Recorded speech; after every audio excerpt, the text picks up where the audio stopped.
Stranger Things isn't fiction. At least, not entirely. Back in the 1950s, the CIA launched something called Project MKULTRA, a real program designed to turn ordinary people into weapons. They used LSD, electroshock, sensory deprivation. One file mentions a girl, codename Subject 58. No real name, no background, no family.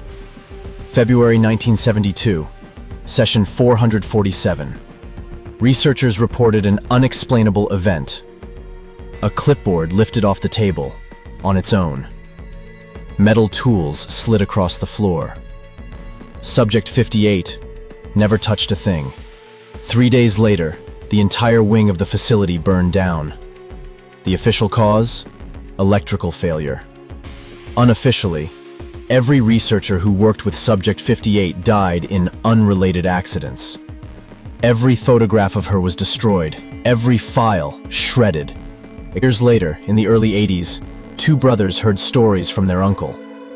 Stories he wasn't supposed to share. Stories about a girl with a shaved head who could move objects with her mind. When those brothers grew up, they turned those stories into a TV show. They changed her number from 58 to 11. But here's the part almost no one knows. The CIA claims Subject 58 died in that fire. But hikers in Tennessee reported seeing a girl, in a hospital gown, living in the woods. Silent, shaved head, eyes glowing yellow in the dark. One hiker swore she watched trees bend toward her, like she was pulling them.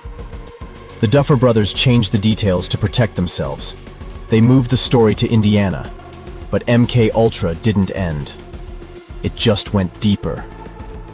And the girl they created was never contained.